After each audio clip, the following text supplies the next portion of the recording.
টয়া, তোমরা মা ও মেয়ে অনেক ভালো, তাই তো তোমাদের সেই ফেলে যাওয়া পচা লিচু থেকে এত বড় একটা লিচুর গাছ হয়েছে। এই লিচু গাছ থেকে লিচু কখনোই শেষ হবে না। তোমরা যখন ইচ্ছে তখন লিচু ছিঁড়ে খেতে পারো। আর এই লিচু গাছ থেকে লিচু নিয়ে বিক্রি করলে তোমাদের কষ্টও দূর হয়ে যাবে। টয়া, আমি বাজারে যাব রে মা। ঘরে যে রান্না করার মতো কিছুই নেই, তুই বাড়িতেই থাক। আমি তোর জন্য ফেরার সময় চকলেট নিয়ে আসবো। মা, তুমি বাজার করতে যাচ্ছ? আমাকেও তোমার সাথে করে নিয়ে যাও না মা। না রে টয়া, তোকে কি করে সাথে নেব বল? তুই তো আমার সাথে গেলেই এইটা ওইটা খাওয়ার জন্যই বায়না ধরবি। আমার কাছে যে এখন বাড়তি কোনো টাকাই নেই। তুই আমার সঙ্গে গেলেই সারাক্ষণ শুধু বলবি এটা কিনে দাও, ওইটা কিনে দাও।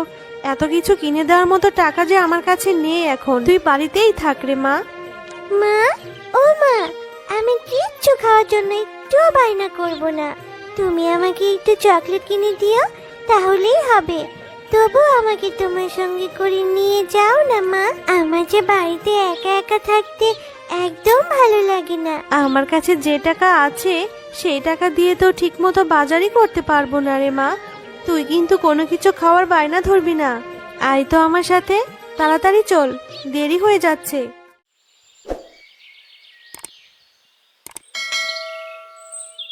টয়ার মা যখন বাজার করছিল তখন টয়া বাঘমামার দোকানের দিকে ড্যাপ ড্যাপ করে তাকিয়েছিল।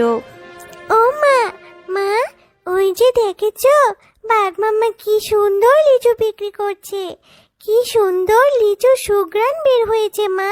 হ্যাঁ টয়া, লিচুগুলো দেখতে আসলেই খুব সুন্দর, একদম রসে ভরা টসটসে। কিন্তু কি হয়েছে রে মা? মা, তাহলে আমাকে কিছু লিচু কিনে দেবে?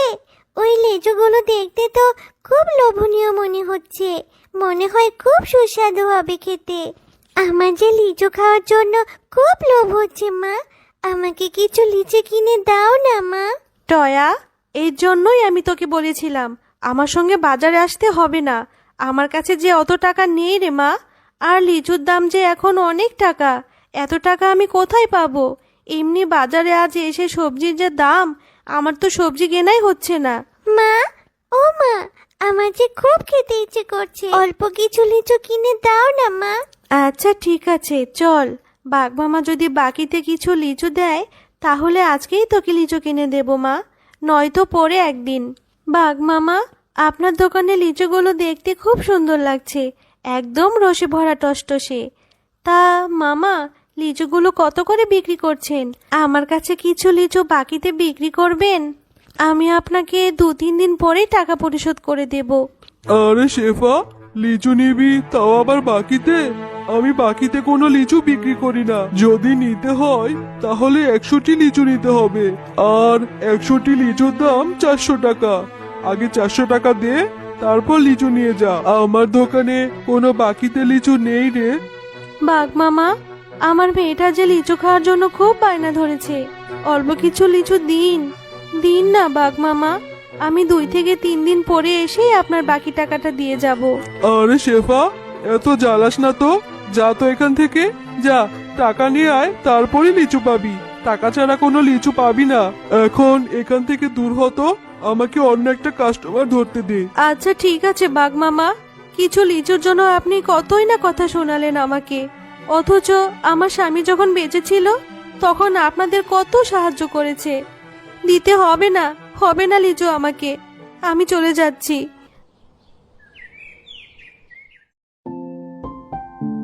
তো বন্ধুরা, আজকের গল্পটি তোমাদের কাছে কেমন লেগেছে? যদি গল্পটি ভালো লেগে থাকে তাহলে লাইক, কমেন্ট আর সাবস্ক্রাইব করে আমাদের সাথেই থেকো। আর হ্যাঁ, এমন সুন্দর সুন্দর গল্প দেখতে চাইলে পাশে থাকা বেল আইকন বেলটি অন করতে ভুলো না কিন্তু। মা, তোমার রান্না করতে তো অনেক সময় বাকি আছে। ততক্ষণে আমি একটু বিনার সঙ্গে খেলা করে আসি। তাড়াতাড়ি চলে আসবো। টয়া, তুই না কিছুক্ষণ আগেই বললি তোর অনেক ক্ষুধা লেগেছে। তাহলে এত ক্ষুধা নিয়ে তুই কি করে খেলবি রে মা? একটু পরেই যাস, এখন আর যেতে হবে না। হ্যাঁ মা, আমি তাড়াতাড়ি চলে আসব। আর তুমি মন খারাপ করে আছো, আমি জানি। তুমি আমাকে লিচু কিনে দিতে পারোনি বলে তোমার খুব মন খারাপ হয়েছে। তুমি আর মন খারাপ করো না মা। খুব বুদ্ধি হয়েছে তোর না, মায়ের মন খারাপও এখন বুঝতে শিখে গেছিস। হ্যাঁ রে মা, আমার কাছে টাকা হলে আমি তোকে বড় বড় দেখে লিচু কিনে দেব, কেমন? এবার যা, খেলতে যা, তাড়াতাড়ি বাড়ি ফিরে আসবি। বিনা, এই বিনা, তুই আজকে মাঠে খেলা করতে যাসনি কেন? হ্যাঁ রে বিনা, চল চল, আমরা এক্ষুনি মাঠে যেয়ে খেলা করব। না রে টয়া, আমি এখন আর তোর সঙ্গে খেলতে যেতে পারবো না।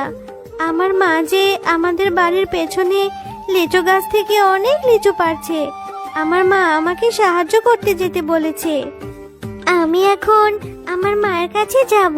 হ্যাঁ রে বিনা, তোদের লিচু বাগান থেকে লিচু পাড়ছে, আমিও তোর সঙ্গে যাব রে।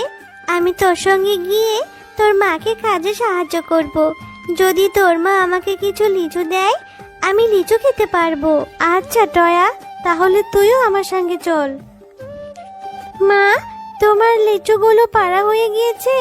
আর লিচুগুলো কি পেকেছে? দাও, আমাকে দাও। আমি টয়াকেও আমার সঙ্গে করে নিয়ে এসেছি।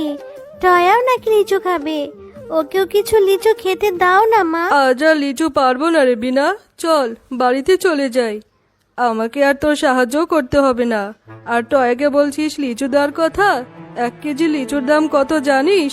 1 কেজি লিচুর দাম 400 টাকা। টয়াকে বাকিতে কেন লিচু দিব?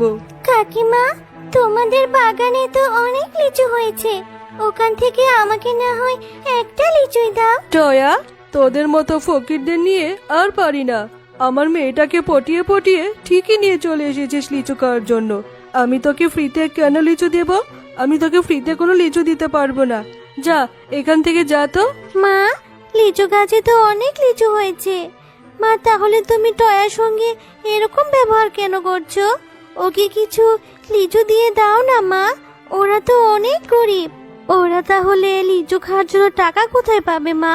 আচ্ছা ঠিক আছে রে বিনা, তুই যেহেতু এত করে বলছিস, তাহলে ওকে কিভাবে ফিরিয়ে দেই? এই টয়া, এই আমার সামনে কিছু লিচু আছে, দেখ এই ঝুড়িতে। এখানে অনেকটা লিচু পচা, আবার কিছু লিচু নিজের থেকে ভালো আছে। তুই বেছে বেছে ভালো লিচুগুলো খেয়ে নিস। যা, এই লিচুগুলো নিয়ে বাড়িতে যা। আচ্ছা ঠিক আছে কাকিমা, আমি এই লিচু ঝুড়ি নিয়ে বাড়িতে যাব। ওখান থেকে বেছে বেছে যদি কোনো ভালো লিচু বের হয়, তাহলে আমি ওই লিচুগুলো খাবো। এরপর টয়া সেই পচা লিচুগুলো নিয়ে তার বাড়িতে চলে যায়।